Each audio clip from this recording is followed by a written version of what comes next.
Azad Kashmir assembly پہ گزارش خدمت ہے کہ ہمیں پہلے اس کے پس منظر میں جانا پڑے گا۔ کی ویو بہت عروج پہ تھی جب ہونی شروع ہوئی، لوکل وہاں پہ شہید ہوا، اور بھی جو ہمارے بچے وہاں پہ شہید ہوئے، جو شہید ہوتا تو اس کا ظاہر وہ کشمیر کے اندر خدا نواسطہ کرنے کی کوشش۔ عوام کیا مانگ رہی ہے آپ سے؟ 8 معاملات وہ بھی آپ بخوبی آگاہیں، لیکن اوپر سے کمان کر رہا ہے، افسوس ہوتا ہے۔ تو یہ چیز ہے کہ یہاں پہ کرتے ہوئے آپ کو نظر آتی ہے سی او لیول کا یہ ہونا چاہیے، ادروائز کشمیری پوری دنیا میں احتجاج ختم کیا ہے، ہمارے بنیادی جو انٹرنیشنل کر رہا ہے اور ہمارے اوپر مسلط کیا جا رہا ہے، کیا گیا تھا سدن قبیلے کو، سدوزائی قبیلے کو۔ آپ دیکھیں تو کشمیر کے اندر انسرجنسی کی صورتحال موجود ہے، وہاں شکایتیں ہوئی، لیکن میں سمجھتا ہوں کہ وہ فرد جو اس کو بیک اپ کر رہا ہے اور زیر عتاب رکھنے کا ہے، ان سے ضرور ہے۔ دنیا نے بہت ترقی کی ہے، دنیا کافی ٹیم میں آپ کس کو نشانہ بنانا چاہتے ہیں؟ نہ ایکشن کمیٹی میں کوئی صدر ہے کے لیے سالوں اور اپنی پوری زندگی وہاں پہ گیا ہوں، وقت گزارا ہے، میں نے دیکھا ہے۔ آپ جائیں خدا کی قسم، ممالک میں ایون یو کے میں لوگ کیا جابس کرتے ہیں آ کے، ہمارے پڑھے لکھے بچے بالکل انتہائی وسائل نہ ہونے کی وجہ سے رہ گئے چند ٹولے جن کو الگ بے بھی نہیں آتی، یار سیاست چلتی ہے کہ لوگوں کو مقام تک پہنچاتی ہے، لوگوں کو ضرورت ہی نہیں پڑتی کہ ڈپٹی ڈائریکٹر اور ایون 16 17واں 15واں 14واں گریڈ شاہانہ انداز جناب یہ ٹھاٹ باٹ ہوتے ہیں اور چار مفادات لے کے آپ دیکھیں کہ گند ان کو جو ہے نا خراب گندم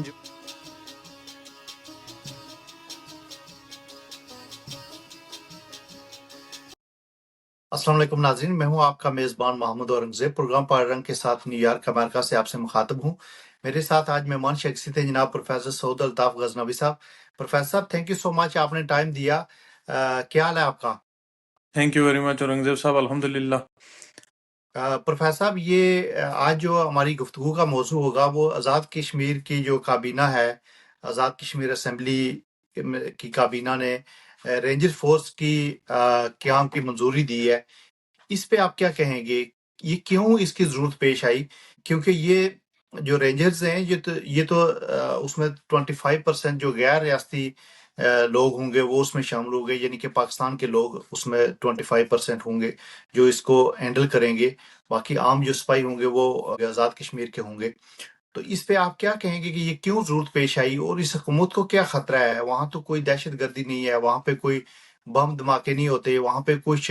لوگوں کی جو لا انفورسمنٹ کے ادارے ہیں وہ تو انڈیپینڈنٹلی پہلے بھی کام کرتے رہے ہیں اور ان کی کارکردگی تو مایوس کن ہے، لیکن اس طرح کی کوئی دہشت گردی والا معاملہ نہیں ہے، تو اس کی ضرورت کیوں پیش آئی ہے؟ Thank you very much Aurangzeb صاحب، سب سے پہلے تمام ناظرین و سامعین کو سلام عرض ہے۔ یہاں پہ گزارش خدمت ہے کہ ہمیں پہلے اس کے پس منظر میں جانا پڑے گا، اس چیز کو سمجھنے کے لیے اس چیز کا کانٹیکٹ سمجھنا پہلے سب سے اہم ہے۔ یہاں پہ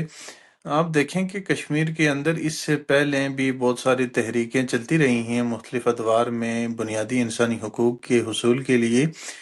جو خطہ پاکستان کے زیر انتظام ہے، یہاں الحمدللہ امن و امان کا کوئی ایسا مسئلہ پہلے درپیش نہیں رہا ہے، نہ ہی موجودہ صورتحال میں ہے۔ اس سے پہلے جب پاکستان پورے کے اندر ٹیررزم کی ویو بہت عروج پہ تھی، جب general Raheel Sharif chief of staff تھے، وہ چیف آف سٹاف ان کو کمانڈ شفٹ ہوئی تھی جنرل کیانی سے، تو اس دور میں بھی الحمدللہ کشمیر کا یہ خطہ پر امن ہی رہا ہے، کسی قسم کا کوئی اس طرح کا خدا نواستہ سانحہ یا کوئی حادثہ رونما نہیں ہوا، اللہ کے کرم سے، اللہ کا فضل رہا ہمارے خطے پہ۔ لیکن اس کے بعد آپ دیکھیں کہ یہ چیزیں جو ریسنٹلی پاسٹ میں آپ نے دیکھا ہوگا کہ کشمیر کے اندر جو بنیادی حقوق کی تحریک عوامی ایکشن کمیٹی کے نام سے مارچ وجود میں آئی، اس کے بعد چیزوں کا کانٹیکس اور چیزوں کا پس منظر تبدیل ہونا شروع ہوا۔ جو انٹرنیشنل پلیئرز تھے یا جو ریجنل فیکٹرز ہیں یا جو ریجنل پلیئرز ہیں، ان لوگوں کی انوالومنٹ بھی شروع ہوئی اور پھر بہت ساری چیزیں تبدیل ہونی شروع ہوئی، لوکل جو وہاں کا منظرنامہ تھا اس پہ بھی اور عالمی منظرنامے پہ بھی۔ اب یہاں پہ ہمیں یہ سمجھنے کی ضرورت ہے کہ یہ ہوا کیوں؟ یہ ہوا اس لیے کہ جب انہوں نے دیکھا کہ عوام یکجا ہو گئے ہیں بغیر کسی سیاسی، سماجی، نسلی، علاقائی، گروہی تعصب کے بغیر، اب وہ ایک جھنڈے تلے ایک نعرے کے نیچے جمع ہو گئے ہیں، تو وہاں کی اشرافیہ جو تھی انہوں نے اب اس کو سبوتاژ کرنے کے لیے ایک نیا حربہ استعمال کرنے کی کوشش کی، ہیلے بہانے کیے، بہت ساری چیزیں انہوں نے کرنے کی کوشش کی، لیکن ان میں ان کو اس طرح خاطر خواہ کامیابی نہیں ہوئی۔ اب پروفیسر صاحب، انہوں نے پہلے بھی کوشش کی، صدارتی آرڈیننس نافذ کر کے انہوں نے لوگوں کی آواز کو دبانے کی کوشش کی ہے پہلے بھی۔ جی صدارتی آرڈیننس بھی اسی چیز کا پہلو میں جو ہے آپ کہہ سکتے ہیں کارروائی ڈالی گئی تھی، جسے عوامی پریشر کی بنیاد پہ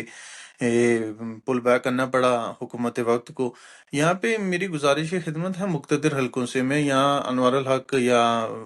سینئر وزیر میرے دوست بھی ہیں وقار نور صاحب، میں ان سے مخاطب نہیں ہوں، نہ میں یہ سمجھتا ہوں کہ ان کے اختیارات میں کچھ اس طرح کا ہے کہ وہ اپنے تئیں کر سکتے تھے۔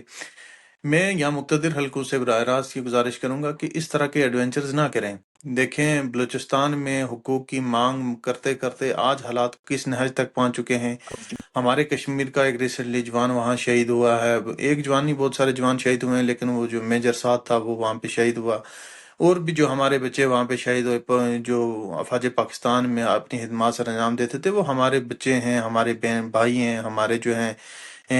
جو بھی اوورآل کوئی بھی کسی ماں کا بچہ کسی طرف سے بھی وہ مارا جاتا ہے، شہید ہوتا ہے، تو اس کا ظاہر و انسانیت کا نقصان ہے، ہمارے معاشرے کا نقصان ہے، اس پہ ہمیں دکھ ہوتا ہے، تکلیف ہوتی ہے۔ تو یہ دستبردہ ایک گزارش ہے کہ اس طرح کے ایڈونچرز نہ کیے جائیں۔ پہلے کے پی کے میں یہ کیا گیا، پھر بلوچستان میں یہ حالات ہوئے، پھر اب یہ ایڈونچر ریاست جموں کشمیر کے اندر خدا نخواستہ کرنے کی کوشش۔ عوام کیا مانگ رہی ہے آپ سے؟ آٹا مانگ رہی ہے، بجلی مانگ رہی ہے، شہرات نہیں ہے ہمارے پاس صحت نہیں ہے، تعلیم کی سہولیات نہیں ہے۔ بنیادی یار حقوق خدا کی را، مانگ رہے ہیں۔ آپ نے وہاں پہ جو اپنے ٹاؤٹس بٹھائے گئے ہیں، 53 کا ٹولہ ہے، اور اس طرح کے نااہل لوگ بھی ہیں۔ اورنگزیب صاحب شاید آپ بہتر جانتے ہوں کہ کس قدر میں سمجھتا ہوں کہ بیوروکریسی بھی ان کی شاہرچیاں، ان کی اشرافیہ کی وہ جو ایک ہوتا ہے معاملات، وہ بھی آپ بخوبی آگاہ ہیں، لیکن میں سمجھتا ہوں کہ یہ بیوروکریسی پہ بھی ظلم ہے کہ ان کے اوپر ایسے ایسے وزراء اور ایسے ایسے نااہل افراد بٹھا دیے جاتے ہیں کہ میں حیران ہوتا ہوں کہ یار اتنے پڑھے لکھے لوگوں کو کون سا بندہ آ کے اوپر سے کمان کر رہا ہے، افسوس ہوتا ہے۔ تو یہ چیز ہے کہ یہاں پہ اب یہاں یہ چیز اس لیے اب رینجرز کا جو وہ کیا گیا ہے کہ لوکل پولیس اس قدر شفاف نہیں ہے، اس قدر جو پنجاب پولیس یا جس طرح کی سندھ پولیس یا کے پی کے میں خدا نخواستہ یا ایف سی یا پی سی کرتی ہوئے آپ کو نظر آتی ہے سیم ٹائمز کے بروٹیلٹی کی انتہا کو جاتے ہیں۔ اب یہ چاہتے ہیں کہ سانحہ ماڈل ٹاؤن جیسا، کراچی جیسا یا خیبر پختونخوا جیسا کوئی مطلب ہوں جو درندہ صفت افراد ہوں، جو عوام کو بغیر کسی اس کے انتہائی دبانے کی اور انتہائی ان پہ ظلم ڈالنے کی انتہا کو جائیں، تو یہ وہ چاہتے ہیں۔ اور اس لیے یہ غیر ریاستی طور پہ اب یہ جو 25% کا فگر دیا گیا ہے، یہ 25% ہی نہیں ہے۔ جہاں تک ایک انتہائی اہم ذمہ دار آدمی سے میری بات ہوئی ہے، میں نے شاید آپ سے ذکر بھی کیا تھا کچھ، کیونکہ صحافی کو سورسز اس کو پروٹیکٹ کرنے کے لیے میں اس کا نام نہیں ڈکلیئر کرتا، اس نے یہ کہ کہا کہ 50% سے زیادہ ہے سرونگ فورسز کے افراد اس میں شامل ہوں گے۔ سی او لیول کا کمانڈنگ آفیسر، کرنل، فل کرنل لیول جو ہوتا ہے رینک، اس کو 3 پپس والا وہ اس کو کمانڈ کرے گا، اور اس کے ساتھ ایک لیفٹیننٹ کرنل ہوگا اس کو اسسٹ کرنے کے لیے، پھر اس کے نیچے 2 آئی سیز ہوں گے، 3 2 I Cs mean second in command جو میجر آتا ہے وہ ہوں گے، پھر اس کے نیچے یہ اس طرح ایک سلسلہ ہوگا اور رینجرز بنائی جائے گی، اور صرف اس لیے کہ خدا نواسطہ عوام کو پیسنے کے لیے اور عوام کو دبانے کے لیے۔ تو میں یہ سمجھتا ہوں کہ انوار الحق صاحب ہوش کے ناخن لے لیں، یہ خطہ انتہائی حساس ہے۔ آپ دیکھ لیں کہ ہندوستان کس طرح پروپوگیٹ کر رہا ہے دنیا میں۔ میں یہاں پہ وزیر اعظم شہباز شریف سے میں نے یہ انشاءاللہ بات یہ اپنی گزارش جو ہے میاں حمزہ شہباز تک پہنچائی ہے، ان کے پرسنل سیکرٹری تک بات ہوئی ہے، پھر میں کوشش کروں گا کہ ان تک یہ بات کنوے ہو کہ وہ میاں شہباز شریف کو اس چیز میں اعتماد ملے کہ ایٹ لیسٹ کشمیر کے خطے کے اندر یہ انوار الحق یا ایسے جو افراد ہیں جو ہمارے وہاں پہ حکمران ہیں، ان کو سمجھائیں کہ اور ان کو سمجھائیں بھی، اور خود بھی اس چیز پہ دیکھیں کہ اس چیز کی ضرورت نہیں ہے، اور وفاق اس چیز پہ یہ جو فنڈز فراہم کیے گئے ہیں یا جو بھی اس سلسلے میں کابینہ سے اجلاس لیے کیے بغیر منظوری لے لی گئی ہے، جو اس کے وزراء ہیں، جو مشیران ہیں، ان سے، تاکہ اس چیز کو نافذ العمل کیا جا سکے، اس کو پل بیک ہونا چاہیے۔ ادروائز کشمیری پوری دنیا میں احتجاج بھی کریں گے، اور یو این او تک اور جو عالمی ادارہ انصاف ہیں وہاں تک جائیں گے کہ ہمیں کسی کے اور اسٹیٹ سبجیکٹ کی خلاف ورزی ہے۔ اور رنگزیب صاحب سب سے بنیادی بات یہاں پہ ہم اگر یہ چیختے چلاتے ہیں کہ 370 اور 35 سے ہندوستان نے ختم کیا ہے ہمارے بنیادی جو انٹرنیشنل رولز اور ریگولیشنز رائٹس کی وائلیشن کی ہے ہندوستان نے، مودی نے، اگر وہ فاشسٹ ہیں تو ہم پھر یہ برملا کہیں گے، ہم کھل کے کہیں گے کہ ہمارے ساتھ پاکستان کی جانب سے انوار الحق جو اقتدار میں ہے یہ فاشسٹ اقدامات اسی طرز کے کر رہا ہے، اور ہمارے اوپر مسلط کیا جا رہا ہے اسٹیٹ سبجیکٹ ایکٹ کی خلاف ورزی کی جا رہی ہے اور ایک غیر ریاستی جماعت کو یہ جس طرح پونچھ میں 1954 میں آپ نے دیکھا ہوگا کہ پی سی نے ایک آپریشن کیا تھا اور خاص کر کے ایک قبیلے کو ٹارگٹ کیا گیا تھا، سدن قبیلے کو، سدوزئی قبیلے کو، اور اس کے نتیجے میں خیر انہیں یہاں پہ اپنے ہتھیار جس طرح مشرقی تھینک پاکستان میں یو ہوا تھا وہیں ہوا تھا، لیکن یہ ہے کہ ان کو سبق سیکھنا چاہیے تاریخ سے۔ تو میں یہاں پہ بڑی انعماق کے ساتھ تمام افراد سے، ذمہ داران سے یہ گزارش کرتا ہوں، تمام پلیٹ فارم سے، اس سلسلے میں نے تمام جو پارٹیوں کے سربراہان ہیں ان سے بھی اب نشستیں رکھی ہیں، اور ان سے بھی یہ گزارش ہوگی کہ ایٹ لیسٹ جی آپ لوگ اس پہ احتجاج پروفیسر بلند صاحب، کریں، اس جرم میں، اس گناہ میں شریک نہ ہو۔ پروفیسر صاحب کیا ایسے اقدامات سے ریاست کے لوگوں کی آواز کو دبایا جا سکے گا؟ دیکھیں اورنگزیب صاحب، کوئی بھی چیز کبھی بھی آپ دیکھیں کہ بنیادی انسانی حق ہے نا، آپ کا، میں ہوں یا آپ ہیں، ہمیں جب ہمارا خالی پیٹ روٹی مانگے گا تو ہم جتنی بھی کوئی آواز دبائے آخر ہماری چیخ نکلے گی۔ تو ریاست کی بھی صورتحال یہی ہے کہ کوئی بھی 1000 2000 یا 50,000 بھی ہو، بھارت میں مقبوضہ ریاست جموں کشمیر کا خطہ جو بھارت کے زیر قبضہ ہے، وہاں اس خطے میں آپ دیکھیں کہ 12 لاکھ کے قریب ملٹری، پیراملٹری اور شفاق قسم کی فورسز موجود ہیں، لیکن آپ دیکھیں کہ وہ بھی بے بس ہو چکی ہیں، وہ بھی ان کے سامنے، کشمیریوں کے سامنے آپ نے دیکھا ہو کہ لیٹ ڈاؤن ہو گئی ہیں۔ آج بھی آپ دیکھیں تو کشمیر کے اندر انسرجنسی کی صورتحال موجود ہے، وہاں کا لوکل جب ریزسٹ کرتا ہے، وہ ریٹیلیٹ کرتا ہے، تو آپ جتنی بھی فورس، جتنی بھی پاور، اس پہ عام عوام کا مقابلہ ممکن نہیں ہوتا۔ تو میں یہ سمجھتا ہوں کہ پرامن خطے کو آگ میں نہ جو کہ اقتدار چند دن کا ہے۔ انوار الحق صاحب جا رہے تھے رائے وینڈ میں اور بلاول ہاؤس میں، کتنی بار آپ کو پتا ہے کہ بالکل اجلاس ہوئے، اس چیز پہ شکوے شکایتیں ہوئیں، لیکن میں سمجھتا ہوں کہ وہ فرد جو اس کو بیک اپ کر رہا ہے وہ انتہائی غلط اقدام کر رہا ہے۔ جس طرح ایک سینئر عسکری ادارے کا فرد اس وقت اس نے عمران خان کو سپورٹ کیا تھا، ابھی وہ احتساب کے مرحلے سے گزر رہا ہے۔ تو احتساب ہوتا ہے، کل آپ کا بھی خدا نواستہ احتساب ہوگا، تو آپ بالکل ان افراد کو اس طرح سپورٹ نہ کریں۔ پروفیسر صاحب کیا اس میں ریاست جموں کشمیر کے لوگوں کی نفرت اور بڑھے گی پاکستان کے خلاف؟ دیکھیں ظاہر کیونکہ ہے آپ جب کسی پہلے بھی جو ہے جی نا وہ کافی نفرت ہے پاکستان کے یہ پہلی دفعہ ہوا ہے کہ عوامی حقوق کی تحریک کے بعد لوگوں میں ایک پاکستان کے خلاف نفرت پائی جاتی ہے، اور اس طرح کے اقدامات سے اور نفرت بڑھے گی، اس پہ آپ کیا کہیں گے؟ دیکھیں، میں اورنگزیب صاحب یہاں سے تھوڑی سی بات کو تصحیح کروں گا کہ پاکستان ریاست سے نفرت اس طرح شاید ایسا نہیں ہے جس طرح بھارت سے یا بھارتی اقدامات سے یا بھارتی ایک نظام سے ہی ہے۔ ہاں، پاکستان کے پرٹیکولر اداروں یا نظام یا پاکستان کے ان افراد سے جو جن کا نظریہ بازور دست کسی بھی خطے کو، کسی بھی علاقے کو زیر عتاب رکھنے کا ہے، ان سے ضرور ہے۔ اور لوگ اس بار آپ نے دیکھا ہوگا کہ ایک انڈیپینڈنٹ کشمیر کی جو مانگ تھی، پہلے ہمارے ہاں ایک عام سا ویرین ہوتا تھا، وہ سمجھتے تھے کہ شاید خود مختار ہوا یا پاکستان کے ساتھ ہوا، ان کے لیے وہ ڈزنٹ میٹر، وہ اس چیز کو لائٹر ہی لیتے تھے وہ۔ لیکن اب لوگوں کے اندر تشویش بڑھ گئی ہے، اب انڈیپینڈنٹ کشمیر کی مانگ بڑھ رہی ہے، اور اس کی وجہ کیا ہے؟ اس کی وجہ یہ اقدامات ہیں، اس کی وجہ یہ خود پیدا کیے ہوئے ان کے ایسے حالات ہیں۔ اب اس 21ویں صدی میں آپ جس معاشرے میں رہتے ہیں، میں جس معاشرے میں رہتا ہوں، یہاں پہ آپ دیکھیں کہ دنیا نے بہت ترقی کی ہے، دنیا کافی آگے جا چکی ہے، لیکن ہمارے ہاں شہرات ہی نہیں ہے کہ ہم سفر کر سکیں، تعلیم کے لیے اسکول نہیں ہے، صحت کے لیے علاج کی سہولتیں نہیں ہیں، ٹرانسپورٹ نہیں ہے۔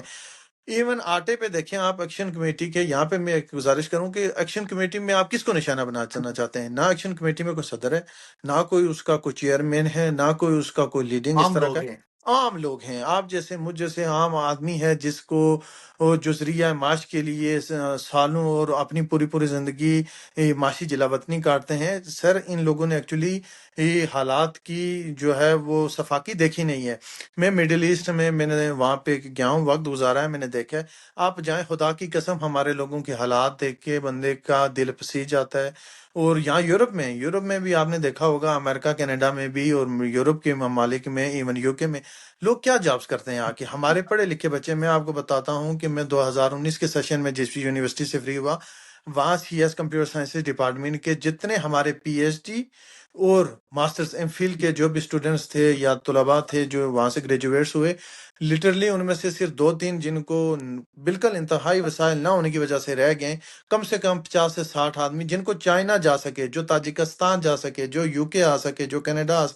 کیوں لوگ معاشی ہجرت کر رہے ہیں یار؟ یہ ٹیلنٹ، یہ کریم کیوں ملک سے نکل رہی ہے، خطے سے نکل رہی ہے؟ اب یہ اشرافیہ یہ چاہتی ہے، وہاں پہ ہمارے یہاں سرمایہ دار چند ٹولے جن کو الف بے بھی نہیں آتی یار، سیاست کا پتہ ہی نہیں ہے، چھوٹے چھوٹے چوچے انہوں نے پکڑ کے بڑی بڑی جو ہے نا عہدوں پہ لگائے بالکل ہوئے ہیں، اور اس کی وجہ سے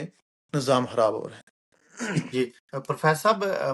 میں سمجھتا ہوں کہ ریاست جو پاکستان کی ریاست ہے، پاکستان کے ادارے ہیں، پاکستان کے جو عدلیہ ہے، ان سب کو مل کے کشمیر پہ ایک ایسا اقدامات کرنے کی ضرورت ہے جس سے لوگ ناراض نہ ہوں ان کے ساتھ. لوگ ان کے ساتھ، یہ 70 سال میں پہلی دفعہ ہوا ہے کہ پاکستان کے خلاف لوگوں کی نفرت بڑھی ہے. پاکستان کے لوگوں سے کشمیر کے لوگ پیار کرتے ہیں، لیکن پاکستان کی جو ریاست کے جو اقدامات ہیں ان سے نفرت پیدا ہوئی ہے.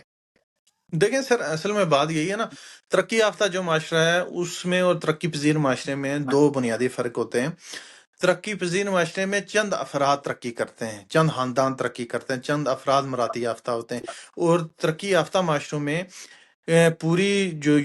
حیت ہوتی ہے معاشرے کی وہ ترقی کرتی ہے، مجموعی معاشرہ کمپلیٹ جو ہوتی ہے سوسائٹی وہ پروگریس کرتی ہے۔ اب یہاں پہ آپ دیکھیں کہ ان ممالک میں جو عام آدمی ہوتا ہے، یا ایون جو یہاں کے اعلیٰ بیوروکریسی کے افراد ہوتے ہیں یا انتظامی افراد ہوتے ہیں، افسران ہوتے ہیں، وہ بہت کم اپنی گاڑی استعمال کرتے ہیں، جب کسی شہر کی طرف جاتے ہیں، آفیسز کی طرف جاتے ہیں، وہ ٹرانزٹ استعمال کرتے ہیں۔ اس چیز کا آپ کو بھی ایکسپیرینس ہوگا، کیونکہ وہاں پہ بالکل. پارکنگز مہنگی ہیں، اور وہ ٹرانزٹ اس قابل ہے، صاف ستھری ہے، وقت پہ چلتی ہے کہ لوگوں کو مقام تک پہنچاتی ہے، لوگوں کو ضرورت ہی نہیں پڑتی کہ وہ اپنی گاڑی پہ ذاتی استعمال کرے۔ اب ہمارے ہاں کیا ہے کہ سیکرٹری صاحب سے، وزارت سے لے کے، وزیر اعظم سے لے کے، صدر سے لے کے، مشیر سے لے کے نیچے جناب جو اسسٹنٹ ڈائریکٹر، ڈپٹی ڈائریکٹر، اور ایون 16، 17واں، 15واں، 14واں گریڈ ہے، 14واں، 15واں، 16ویں گریڈ تک کرپشن کر کے وہ اپنی ذاتیاں گاڑی لیتے ہیں۔ اس سے اوپر ان کو 4 4 5 5 ہزار سی سی گاڑیاں الاٹ ہوتی ہیں، فری ڈیزل پٹرول، ساتھ میں ڈرائیور، شاہانہ انداز جناب، یہ ٹھاٹ باٹ ہوتے ہیں، اور 4 4 5 5 گن میں۔ یار اس کلچر کو بدلو۔ جب آپ اس کلچر کو بدلیں گے، آپ کہتے ہیں ہمارے پاس وسائل نہیں ہیں کہ ہم عوام کو آٹا دیں، جو آپ سبسڈائز گندم دے بھی رہے ہیں، مل مالکان ان کے ساتھ مل کے کرپشن کر کے، کک بیکس لے کے، مفادات لے کے، آپ دیکھیں کہ گند ان کو جو ہے نا، خراب گندم جو پاسکو نے دریا برد کر رہی تھی، وہ کشمیر میں لا کے پیس کو عوام کو کھلائی جا رہی ہے، اور بیشتر عوام اس وقت وہاں پہ کشمیر میں ہارٹ اٹیک کی ریشو گزشتہ چند دنوں میں، چند سالوں میں کتنی بڑھ گئی ہے وہاں پہ، بالکل، یہ ڈائبٹیز ناقص کا۔ ناقص ناقص ناقص غذا کی وجہ سے یہ سارے معاملات ہیں. پروفیسر صاحب، تھینک یو سو مچ، آپ نے ٹائم دیا. میرا یہاں پہ جو میسج ہے وہ ریاست جموں کشمیر کی جو آزاد حکومت ہے، آزاد کشمیر کی جو حکومت ہے، ان کو یہی میسج ہے کہ اس طرح کے اقدامات سے گریز کریں اور عوام کو اپنا دشمن نہ بنائیں. اور اسپیشلی میں ریاست پاکستان کی جو ادارے ہیں ان سے میں یہی اپیل کروں گا کہ اس طرح کے اقدامات سے پاکستان کے لیے نفرت بڑھے گی، پاکستان کے جو ادارے ہیں ان کے ادارے لیے ہیں لوگوں کی ان کے لیے نفرت بڑھے گی. پروفیسر صاحب، تھینک یو سو مچ. انشاءاللہ پھر کسی پروگرام میں حاضر ہوں گے. اللہ حافظ. Thank you.